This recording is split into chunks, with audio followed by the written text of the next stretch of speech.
Have you ever felt like something was missing in your life?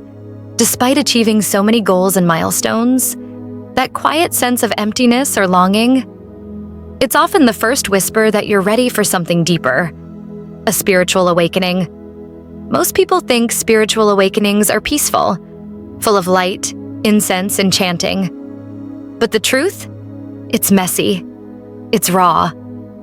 And sometimes it feels like you're losing your mind.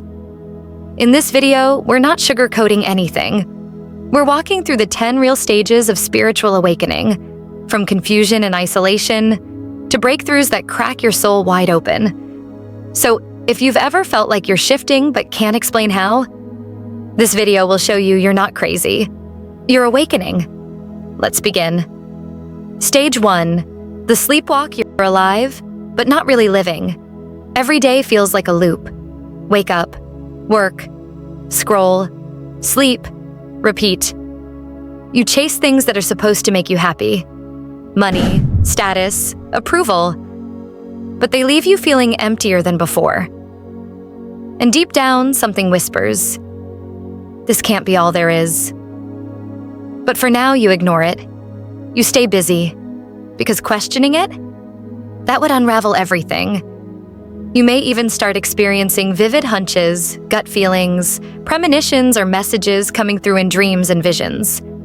In the quietest hour, you may feel a subtle shift in your soul. Life's familiar rhythm no longer satisfies. You are restless, even in comfort. Maybe a loss, a silence, or a sudden jolt of inspiration lit a tiny flame in your heart. This is the spark of awakening, the first glimmer of truth breaking through the mundane. This is the stage of forgetting, of being disconnected from your soul. But even in the dark, the seed of awakening is silently waiting to break open. Stage 2. The calling, then something shifts. A breakup, a burnout, a death, or maybe just a strange inner pull. You start feeling like there's something more to life and more to you, but you can't explain it. The old world starts to feel too small. Small signs, dreams, gut feelings, creative sparks begin to surface. Not as passing moments, but as messages. You don't chase them. You notice them. A symbol, a perfectly timed word, a silence that calms you from the inside out. These signals don't come from the ego. They come from somewhere deeper. Carl Jung called this the self, the organizing center of the psyche, the quiet blueprint of who you're meant to become. And it doesn't reveal itself with fireworks. You begin asking questions no one around you seems to be asking. Why am I here? What's my purpose? Is there more to this reality than what we can see? The life script you wrote, its rules, its roles, starts to feel hollow. Signs, synchronicities, and dreams become louder. You can't ignore the nudge anymore. You've been called. And whether you accept it or not, your journey has begun. Stage 3. The shattering, dark night of the soul. This is where the ground beneath you crumbles. Everything you believed in, your identity, your relationships, your plans, starts to fall apart. You feel lost, lonely, emotionally raw. It's not depression. It's spiritual death. The version of you that once fit into the world no longer does. And what's replacing it hasn't arrived yet. So you float. You ache. You question everything. You confront your shadow, not as an enemy, but as a necessary part of integration. A meeting with the shadow. And it doesn't knock before entering. After resistance, as the ego begins to loosen its grip, the unconscious rises to the surface. But it doesn't bring light. It brings everything you've buried. What you denied, repressed, locked away inside. The anger you couldn't process, the fear you tried to rationalize, the shame you covered up, the guilt you hoped to cancel out with good behavior. It all comes back, and it asks for presence, but they don't work anymore. What once calmed you now feels suffocating. This is the dark night of the soul, not to punish you, but to purify you. You're shedding illusions, and it hurts. But just like the moon disappears before it's full again, so must you. Stage 4, the search from the ashes, the seeker rises. You begin exploring spirituality, hungry for answers. Tarot, crystals, meditation, astrology, the chakras, religion, philosophy, anything that feels like it might explain what's happening to you. You binge podcasts. You read ancient texts. You fall into YouTube rabbit holes about the soul, energy, the universe. You attend gatherings of like-minded souls, or try yoga, or gaze into the night sky, seeking answers. This path is thrilling and disorienting. Sometimes information rushes in faster than you can process, and sometimes you feel lost in a maze of concepts. But every time you feel doubt, you also feel the invitation to trust your intuition. Each new idea, each wise teacher, is like a stepping stone placed for you on this journey.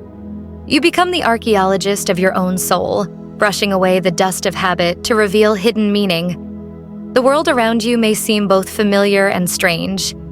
The stage is filled with excitement and overwhelm. You're trying to piece together a new belief system, one that feels like truth, but not just the truth, one that feels like home. You're no longer numb. You're curious, wide-eyed, lit from within. Stage 5, the Illumination.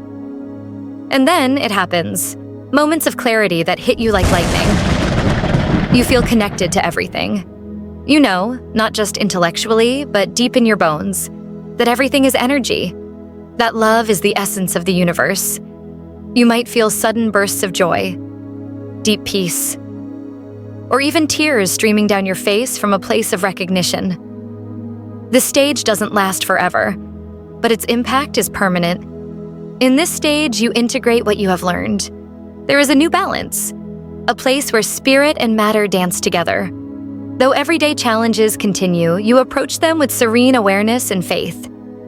Every day, a quiet illumination grows brighter inside you, reminding you that love and wisdom were there all along, hidden just beneath the surface.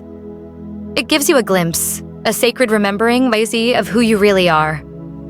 You are the light. And now you've seen it. Stage 6, the shadow work. But here's the part no one warns you about. After the light comes, the shadows. You start facing all the parts of yourself you buried or denied. Old wounds, childhood trauma, ego patterns, fears, conditioning. You realize awakening isn't about escaping your humanity. It's about healing it. This stage is gritty, emotional, exhausting. But it's where real growth happens. Because when you face your shadows with compassion, you take your power back. But it doesn't bring light. It brings everything you've buried. What you denied, repressed, locked away inside.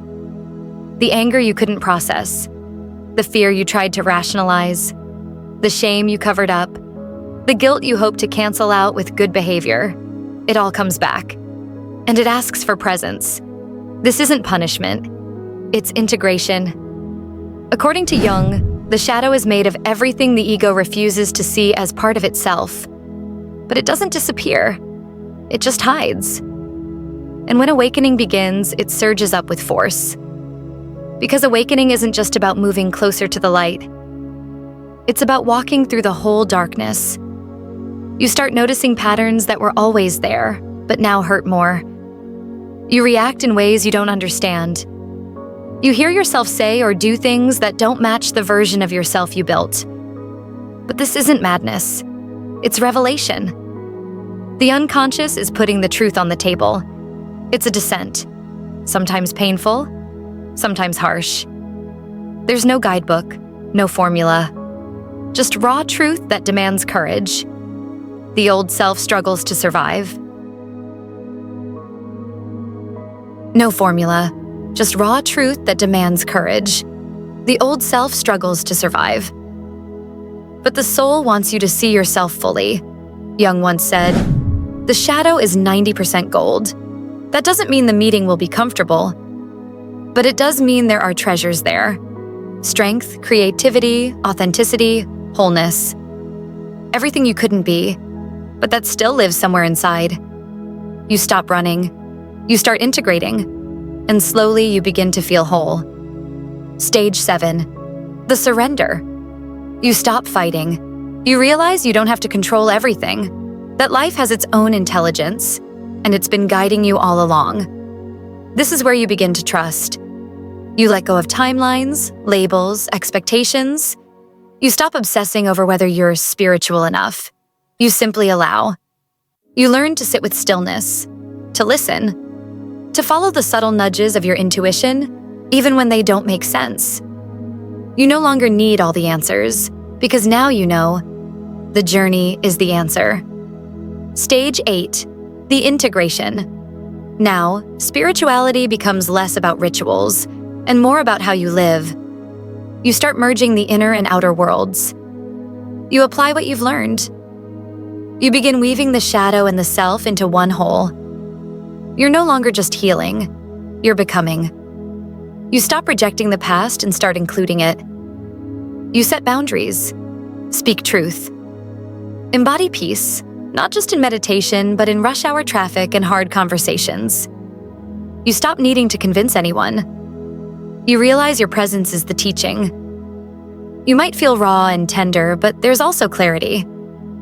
Now you see the shadows you've carried, the habits, fears, and pains that shaped you. You begin to understand the language of your subconscious.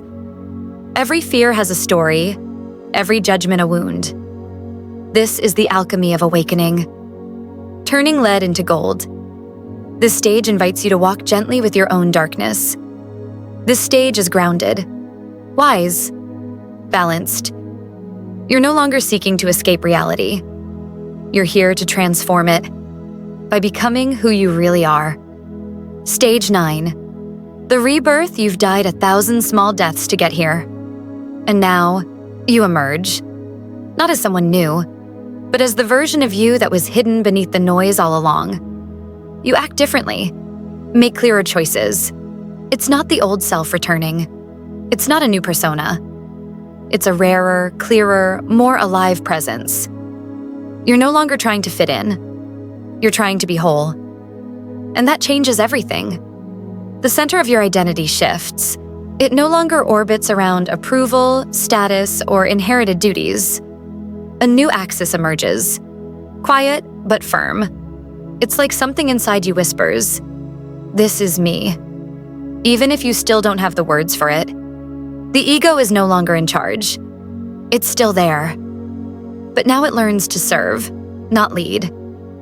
Intuition begins to guide you more. You feel lighter, clearer, stronger. You attract people and experiences that align with your soul. Life begins to flow. Not perfectly, but purposefully. You no longer chase healing. You live it. You're not trying to become, you're just being. And that is enough. Stage 10. The service. With your cup now full, you pour. This is the stage of purpose, of using your gifts, your story, your presence to help others awaken too. Your purpose becomes clear. Whether in service, art, or simply being present, you honor the divine in all you do.